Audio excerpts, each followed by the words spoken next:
छात्रों, पिछले तासिका को हमारा जो दूसरा पाठ है वह समाप्त हुआ। आज हम जो हमारा अगला पाठ है वह देखेंगे। तो अगला पाठ है हमारा सफर का साथी और सिर दर्द। उसके लेखक है राम नारायण उपाध्याय। तो इसके जो लेखक है राम नारायण उपाध्याय, उनके बारे में थोड़ा परिचय हम देखेंगे। लेखक का जो जन्म है 1918 में मध्य प्रदेश के खंडवा में हुआ। पंडित राम नारायण उपाध्याय स्वतंत्रता पूर्व के लघु कथाकार है। आपकी जो भाषा है सरल, सहज और प्रभावशाली है। उन्होंने साहित्य के जो अनेक प्रकार है, अनेक प्रकारों में 30 से अधिक पुस्तकें उनकी प्रकाशित हुई है। आपने हिंदी भाषा के साथ साथ लोक भाषा एवं विभिन्न बोलियों के संवर्धन के लिए उल्लेखनीय कार्य किया है। लेखक ने जो साहित्य निर्मित की है उनमें प्रमुख कृतियां है बख्शिशनामा, धुंधले कांच की दीवार, नाक का सवाल, मुस्कुराती फाइलें, यह व्यंग संग्रह है। मृग के छौने, यह निबंध संग्रह है। हम तो बाबुल तेरे बाग की चिड़िया, यह लोक साहित्य है। जिन्हें भूल न सका, यह संस्मरण है।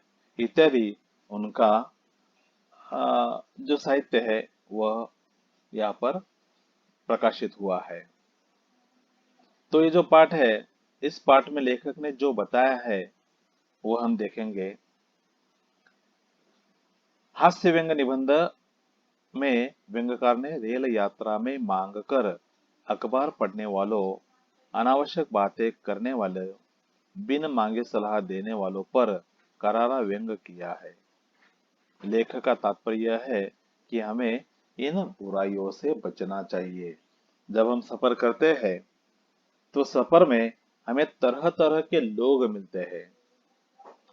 तो उन लोगों का किस प्रकार का अनुभव आता है, ये सारी बातें लेखक ने इस पाठ में बताई है। देखते हैं पहला परिच्छेद। पढ़ते हैं। मुझे अकेले यात्रा करने में आनंद आता है। इससे चलती रेल में से पैरों के नीचे से निकल निकल जाने वाली नदी में कल्पना में डुबकी लगाने जो पास लगते हैं, उन वृक्षों के निरंतर पीछे छूटते चले जाने और जो दूर है उन भागते वृक्षों का साथ निभाने में बड़ा मजा आता है। यात्रा में अगर कोई साथी मिल जाए तो ऐसा लगता है मानो वह मेरी निगाह चुरा रहा हो। मैं किसकी ओर एक टक निहारता हूँ, किसे देखकर नाक से सिकुड़ता हूँ और कौन मेरे एकांत क्षणों का अंतरंग साथी है, इन सब बातों पर कोई निगाह रखे, यह मुझे कतई पसंद नहीं है।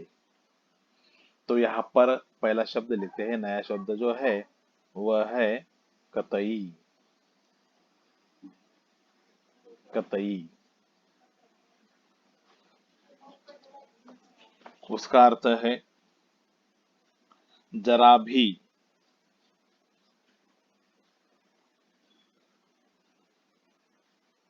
या कदापि,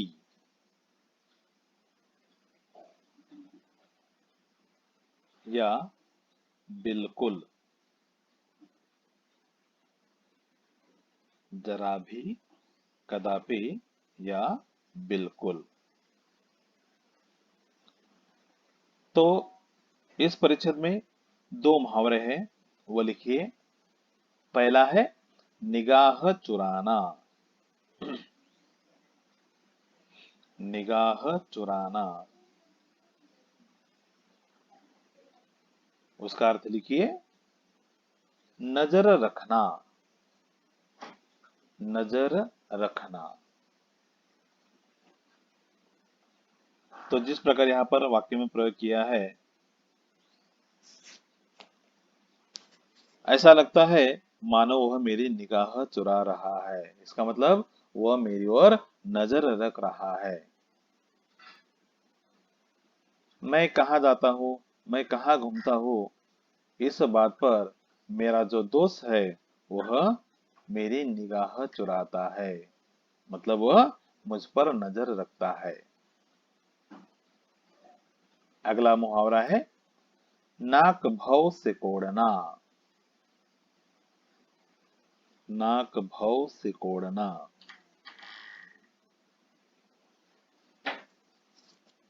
उसका अर्थ लिखिए, अप्रसन्नता या घृणा प्रकट करना। अप्रसन्नता या घृणा प्रकट करना। वाक्य में प्रयोग करते हैं जिस प्रकार यहाँ पर कहा है लेखक ने कि मैं किसकी ओर एकटक निहारता हूँ, किसे देखकर नागभौं सिकोड़ता हूँ। मतलब अप्रसन्नता व्यक्त करना। अगर मेरी पसंद की चीज मुझे नहीं मिलती तो मैं नाक भौं सिकोड़ता हूँ। अगर मुझे मेरी पसंद की चीज नहीं मिली तो मैं नाक भौं सिकोड़ता हूँ। इस प्रकार आप भी वाक्य में प्रयोग कर सकते हैं। तो दोनों मुहावरों का आपको वाक्य में प्रयोग करना है। ठीक है, अब हम स्पष्टीकरण देखते हैं। यहाँ जो पाठ है हमारा सफर का साथी और सिरदर्द। सिरदर्द कौन है? सफर का साथी। सफर का साथी मतलब जो हमारे सफर में साथ है वह किस प्रकार सिरदर्द बनता है, यह इस पाठ में लेखक बताना चाहते हैं। तो लेखक ने कहा कि मुझे कैसी यात्रा पसंद है? अकेला। अकेले यात्रा करने में ही मुझे आनंद आता है, वही बात मुझे पसंद है। अकेला यात्रा करना, ना कोई साथ हो, मतलब मेरे साथ कोई ना हो, ऐसा मुझे अच्छा लगता है। तो इससे चलती रेल में से पैरों के नीचे से निकल जाने वाली नदी में डुबकी लगाने, जो पास लगते हैं उन वृक्षों को निरंतर पीछे छूटते चले जाने, और जो दूर है उन भागते वृक्षों का साथ निभाने में बड़ा मजा आता है। जब हम चाहे रेल से सफर करते हो, चाहे बस से सफर करते हो, तो हमें ऐसा लगता है कि जब हम आगे जाते हैं तो जो वृक्ष है वह हमसे दूर जाते हैं, और जो दूर है वह हमारे साथ हमारे नजदीक आते हैं, हमें ऐसा लगता है। वृक्ष तो जहाँ है वही रहते हैं, लेकिन हम बस में हो चाहे रेल में हो तो हम उन वृक्षों की ओर जाते हैं, लेकिन ऐसा लगता है कि वो वृक्ष हमारे ओर आते हैं और हम उन्हें पीछे छोड़ जाते हैं। तो जो ऐसे है, जो पीछे है चले जाते हैं, या जो दूर है उन भागते हुए वृक्षों का साथ निभाने में हमें बड़ा मजा आता है। और जब हम रेल से सफर करते हैं, रेल कहीं आ, नदी के ऊपर से जाती है, तो ऐसा लगता है कि हम हमारा जो मन है वो डुबकी लगाना चाहता है। पैरों के नीचे से निकल जाने वाली जो नदी है उनमें हमारा मन डुबकी लगाना चाहता है। तो ये तो इस प्रकार आनंद लेते हुए लेखक सफर करना चाहते हैं। लेकिन देखो क्या कहना चाहते हैं लेखक, यात्रा में अगर कोई साथी मिल जाए तो ऐसा लगता है मानो वह मेरी निगाह चुरा रहा है। अगर सफर में कोई साथी मिल जाता है, कोई पहचान वाला मिल जाता है, तो ऐसा लगता है वह मेरी निगाह चुरा रहा है। मतलब वह मेरे ऊपर नजर रख रहा है। ऐसा होता है जब हम सफर करते हैं तो सफर में बहुत सारे लोग होते हैं, बस में हो चाहे रेल में हो, तो हम अपनी जगह से किसी को देखना चाहते हैं, कुछ ना कुछ देखना चाहते हैं, तो जब हम किसी को देखना चाहते हैं, किसे निहारना चाहते हैं, तो ऐसा भी होता है सफर में जो हमारी ओर आंखें टिकाकर बैठा होता है, जो हमारी निगाह चुराता है, जो हमारे ऊपर नजर रखता है। क्या करता है वह कि मैं किसकी ओर एकटक निहारता हूँ, किसे देखकर मैं नागभौं सिकुड़ता हूँ, और कौन मेरे एकांत क्षणों का साथी है। ये सारी बातों पर अगर कोई मुझे मेरी ओर देखता है, मेरी निगाह चुराता है या मेरी ओर नजर रखता है, तो ये सारी बातें मुझे जरा भी पसंद नहीं है। मतलब लेखक अकेले यात्रा करना पसंद करते हैं, कोई उनकी ओर नजर रखे, कोई उनकी निगाह चुराए, कोई उनकी बातों को टोकना चाहे, ये सारी बातें लेखक को पसंद नहीं है। तो अगला परिचय देखते हैं। कभी कभी जब रेल की खिड़की से बाहर झांककर दूर के दृश्य, किसी प्राकृतिक मनोरम दृश्य को देखना चाहता हूँ, जैसे सूर्योदय और सूर्यास्त, तभी मेरी दृष्टि उचटकर किसी वृक्ष की डाली पर पांव टिकाए बच्चों को देखने में जा उलझती है। तब कैमरे के हिल जाने की तरह सारा दृश्य गायब हो जाता है और मैं सोचता ही रह जाता हूँ कि आखिर मैं क्या देख रहा था। तो यहाँ पर शब्द लिखिए।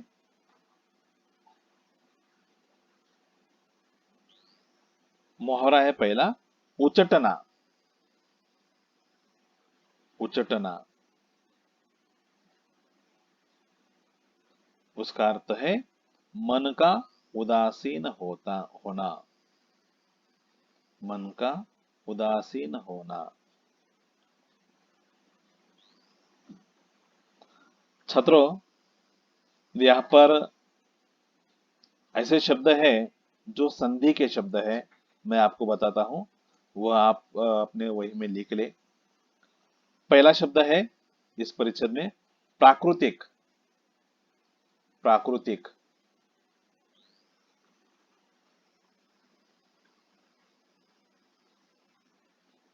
इसकी संधि होती है, विच्छेद होता है प्र अधिक आकृतिक। प्र अधिक आकृतिक स्वर संधि का यह शब्द है, लिख ले अच्छी तरह से। प्र अधिक आकृतिक बराबर प्राकृतिक और संधि है स्वर संधि। उसी प्रकार अगला शब्द है सूर्योदय। उसका विच्छेद होता है, विच्छेद सूर्य अधिक उदय। सूर्य अधिक उदय, सूर्योदय स्वर संधि है, ये भी स्वर संधि। उसी प्रकार अगला शब्द है सूर्यास्त। सूर्यास्त इसका विच्छेद होता है सूर्य अधिक अस्त। सूर्य अधिक अस्त बराबर सूर्यास्त। संधि है स्वर संधि। स्वर संधि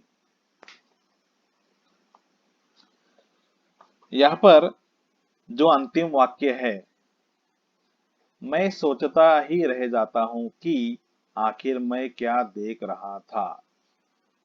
यहां पर एक ही वाक्य में हमें अव्यय का शब्द मिलता है, हमें काल का शब्द मिलता है, और उसी प्रकार वाक्य के जो प्रकार है, रचनात्मक दृष्टि से वाक्य के 3 प्रकार है और अर्थ की दृष्टि से 6 प्रकार है। तो अर्थ की दृष्टि से इसमें एक प्रकार है। तो पहले देखते हैं कि मैं सोचता ही रह जाता हूं कि आखिर मैं क्या देख रहा था। तो कि यह जो शब्द है, यह अव्यय का काम करता है। कि अव्यय है, तो कौन सा अव्यय है? जो दो वाक्यों को जोड़ता है उसे कहते हैं समुच्चय बोधक अव्यय। दो वाक्यों को जोड़ने वाला यह शब्द है कि, इसलिए वो समुच्चय बोधक अव्यय है। अगला, मैं क्या देख रहा था। मैं क्या देख रहा था, एक वाक्य है, लेकिन इसमें एक काल का भी वाक्य है और एक अर्थ की दृष्टि से वाक्य का प्रकार। तो मैं क्या देख रहा था, इसका काल क्या होगा? क्या देख रहा था, देख रहा था, इससे हमें पता चलता है कि यह अपूर्ण भूतकाल का वाक्य है। अपूर्ण भूतकाल। और मैं क्या देख रहा था, क्या यह प्रश्नवाचक सर्वनाम है और अंत में प्रश्न चिन्ह भी है, इसलिए यह प्रश्नार्थक वाक्य है। वाक्य का जो प्रकार है अर्थ की दृष्टि से प्रश्नार्थक वाक्य, तो यह प्रश्नार्थक वाक्य है। ठीक है, अच्छी तरह से लिख लें। अब हम स्पष्टीकरण देखते हैं। कभी कभी जब रेल की खिड़की से बाहर झांककर दूर के दृश्य मैं देखता हूं, दूर के दृश्य, हम बैठना चाहते हैं कभी भी, चाहे बस हो चाहे रेल हो, हम खिड़की के पास बैठना चाहते हैं ताकि बाहर का जो दृश्य है, बाहर का जो नजारा है, वह हम अच्छी तरह से देख सके। तो लेखक बाहर के जो मनोरम दृश्य है, प्राकृतिक नैसर्गिक जो मनोरम दृश्य है वह देखना चाहते हैं, जैसे कि सूर्योदय है, सूर्यास्त है, ऐसे दृश्य लेखक देखना चाहते हैं। तभी अचानक क्या होता है, उनकी दृष्टि उचट कर, मतलब उनका जो मन है वो क्या होता है, उदासीन हो जाता है। उचटना मतलब मन उदासीन होना। क्यों उदासीन होता है? तो उनकी नजर कहाँ जाती है, वृक्ष की डाली पर पांव टिकाए बच्चों को देखने में।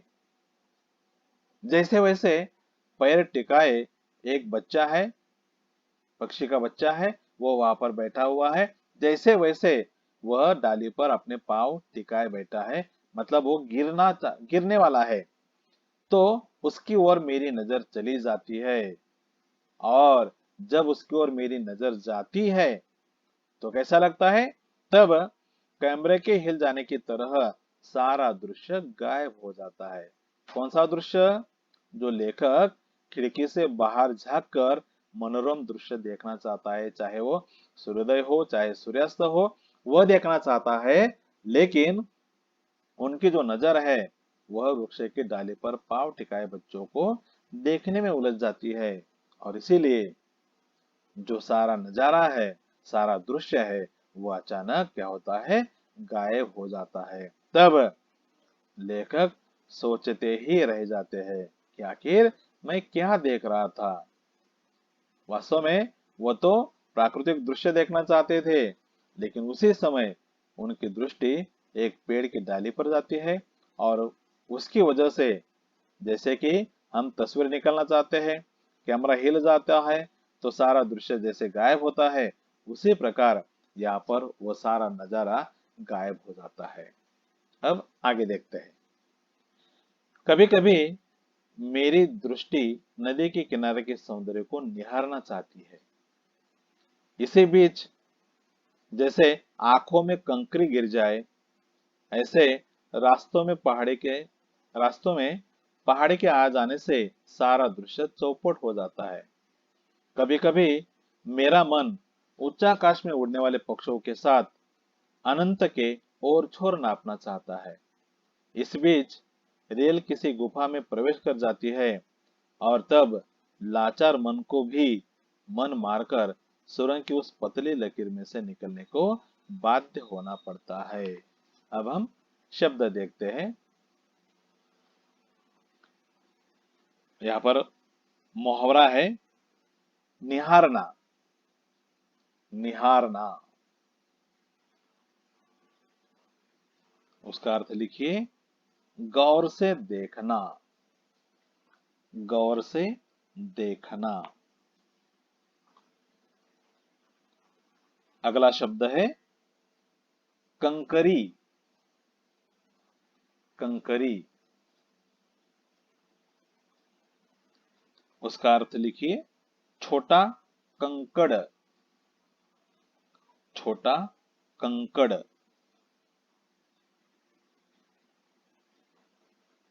अगला मुहावरा है चौपट हो जाना।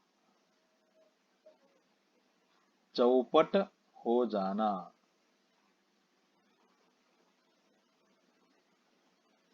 उसका अर्थ लिखिए नष्ट या बर्बाद होना।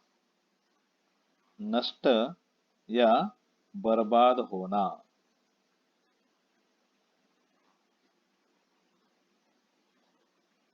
अगला शब्द लिखिए अनंत। अनंत।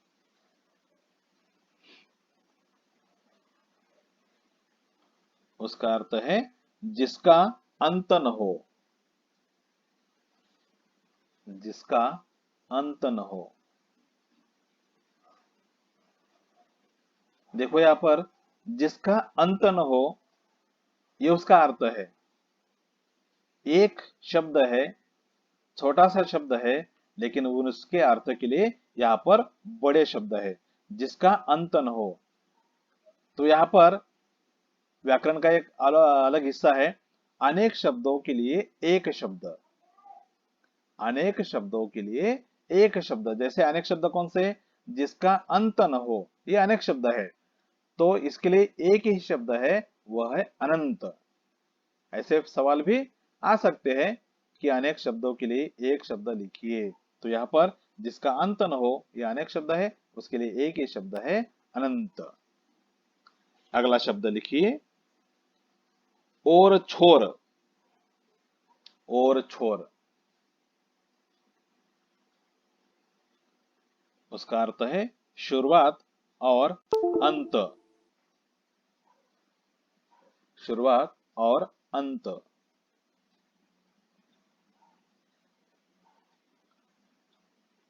यहां पर जो दूसरा शब्द है छोर, उसका अर्थ लिखिए छोर। केवल एक ही शब्द छोर। उसका अर्थ होता है किनारा। किनारा। किनारा। अगला शब्द है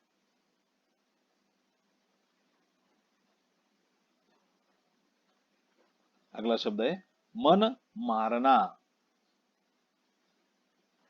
मन मारना, इच्छा को दबाना। इच्छा को दबाना।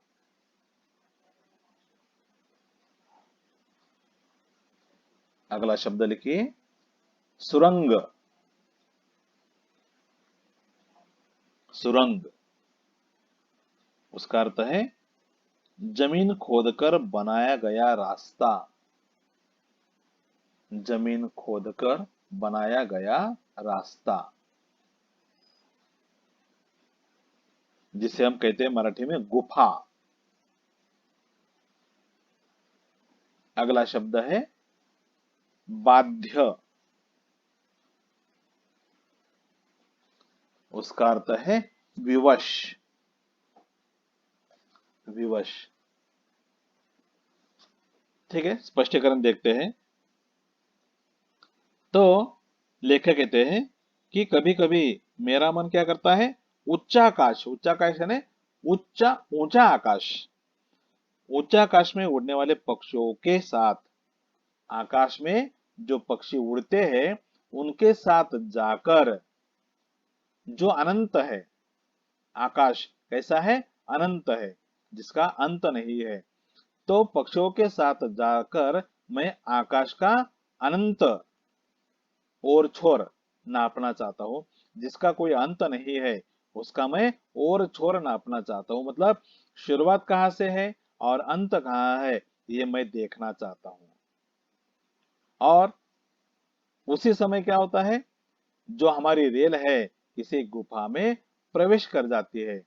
लेखक अनंत में जाकर, आकाश में जाकर उसका ओर छोर नापना चाहता है पक्षियों के साथ जाकर। लेकिन उसी समय जो रेल है गुफा के अंदर प्रवेश कर जाती है और उसी समय उनका जो मन है वो लाचार हो जाता है। वह अपनी इच्छा को दबाते हैं और मन मारकर सुरंग की उस पतली लकीर में से निकलने को बाध्य होना पड़ता है। उसका मन लाचार हो जाता है, बेहोश हो जाता है, अपनी इच्छा को दबाते हैं और जो गुफा है वहां सुरंग की उस पतली लकीर में से निकलने के लिए उनका मन को विवश होना पड़ता है। अब हम जो अंतिम परिचय है इस या हिस्से का वो हम देखते हैं। वैसे मुझे बस की यात्रा कतई पसंद नहीं। उसमें यह भी जरूरी नहीं कि बगल में बैठने वाला आदमी हमारा मन पसंद ही हो। अनेक बार तो ऐसे व्यक्ति से पाला पड़ता है जो रूठी हुई पत्नी की तरह लाख मनाने पर भी सीधे मुंह बात नहीं करता और अगर उससे प्रश्नों के जरिए छेड़खानी की जाए तो हाँ वो में जवाब देकर खिड़की से बाहर मुंह लटका लेता है। कभी कभी ऐसा भी साथी मिल जाता है कि आप चाहे सुने या न सुने वह अपनी बात तब तक सुनाता रहेगा जब तक दो में से एक उत्तर न जाए। तो किस किस प्रकार के लोग सफर में मिलते हैं ये लेखक यहाँ पर बताना चाहते हैं। उन्होंने पहले ही कहा कि मुझे अकेले यात्रा करना पसंद है और अब वो कहते हैं कि मुझे बस की यात्रा कतई पसंद नहीं। बस से सफर करना उन्हें जरा भी अच्छा नहीं लगता। क्यों अच्छा नहीं लगता? उसमें यह भी जरूरी नहीं कि बगल में बैठने वाला आदमी हमारा मन पसंद ही हो। ये कोई जरूरी नहीं कि हमारे बगल में बैठने वाला जो आदमी है वह हमारा मन पसंद ही हो। अनेक बार तो ऐसे व्यक्ति से पाला पड़ता है जो रूठी हुई पत्नी की तरह लाख मनाने पर भी सीधे मुंह बात नहीं करता। तो कैसे कैसे लोग सफर में मिलते हैं वह लेखक हमें बताना चाहते हैं। तो यहाँ पर पहले हमने शब्द लिखा है कतई, उसका अर्थ है जरा भी, बिल्कुल भी, बिल्कुल। तो यहाँ पर अगला मुहावरा आया है पाला पड़ना, उसका अर्थ हम पहले लिखते हैं पाला पड़ना।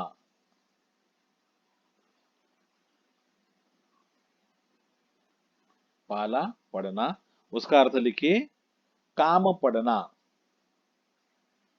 काम पड़ना।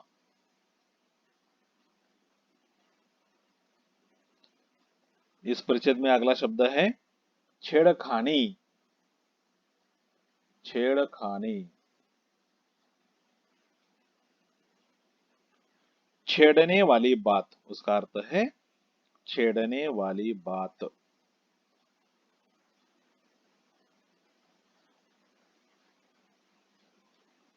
छेड़ने वाली बात। और एक मुहावरा है मुंह लटकाना। मुंह लटकाना।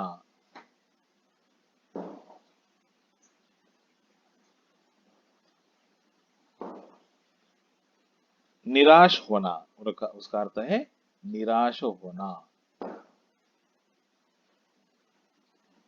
हाँ, तो देखते हैं स्पष्टीकरण। लेखक ने कहा कि मुझे बस की यात्रा जरा भी पसंद नहीं है। उसमें यह भी जरूरी नहीं कि जो हमारे बगल में बैठने वाला आदमी है वह हमारे मन पसंद ही हो। तो क्या होता है कभी कभी ऐसे व्यक्ति से पाला पड़ता है, ऐसे व्यक्ति से काम पड़ता है जो कैसा हो, रूठी हुई पत्नी की तरह हो। तो रूठी पत्नी क्या होती, कैसी होती है, क्या करती है? अगर वह एक बार रूठ जाती है तो लाख मनाने पर भी वह सीधे मुंह बातें नहीं करता। उसी प्रकार उसी प्रकार के आदमी से कभी कभी हमारा पाला पड़ जाता है, हमारा काम पड़ जाता है।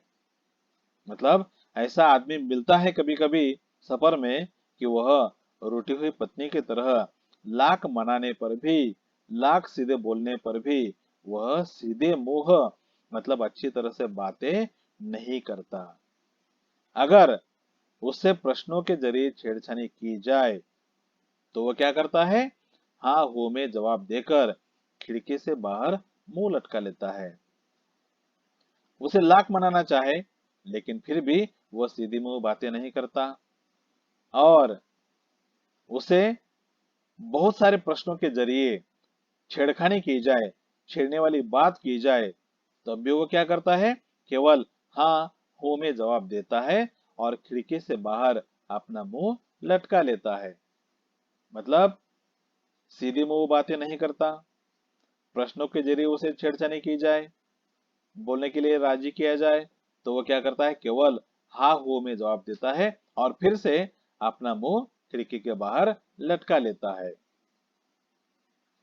लेकिन कभी कभी ऐसा भी आदमी मिल जाता है, ऐसा भी साथी मिल जाता है, कैसा, कि आप चाहे सुने या न सुने, वह अपनी बात तब तक सुनाता रहेगा जब तक दो में से एक उत्तर न जाए।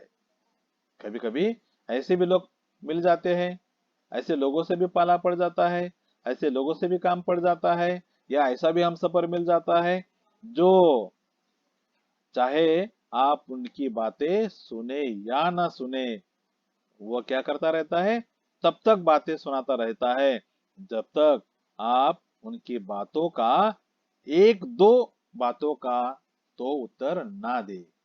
मतलब एक दो उत्तर उसे जब तक ना मिले तब तक वह अपनी बातें हमें सुनाता ही रहता है। तो यहाँ हम रुकने वाले हैं, लेकिन उससे पहले पहले परिचय से लेकर अब तक बहुत सारे व्याकरण के वाक्य हैं, मुहावरे हैं, तो सभी मुहावरे आपको अच्छी तरह से लिखना है। हर एक मुहावरों का वाक्य में प्रयोग हमें करना है। जैसे यहाँ पर एक पहला वाक्य है, मुझे अकेले यात्रा करने में आनंद आता है। ये काल का वाक्य है। एक मैं आपको बताता हूँ, उसी प्रकार जितने भी काल के वाक्य हैं आपको यहाँ पर ढूंढना है और ढूंढकर लिखना है। तो मुझे अकेले यात्रा करने में आनंद आता है, यह वर्तमान का वाक्य है, और वर्तमान में भी जो उप प्रकार होता है सामान्य वर्तमान काल, ये सामान्य वर्तमान काल का वाक्य है। उसी प्रकार बहुत सारे वाक्य वर्तमान के हैं, भूतकाल के हैं, चाहे भविष्य काल के होंगे, तो ये सभी वाक्य ढूंढना है और अपने नोटबुक में वही में आपको लिखना है। और उसी प्रकार जो मुहावरे हैं उनका भी आपको वाक्य में प्रयोग करना है। तो यहाँ जो हमारा पढ़ना है यहाँ तक हम समाप्त करते हैं। जो अगला हिस्सा है वह हम कल देखेंगे। धन्यवाद।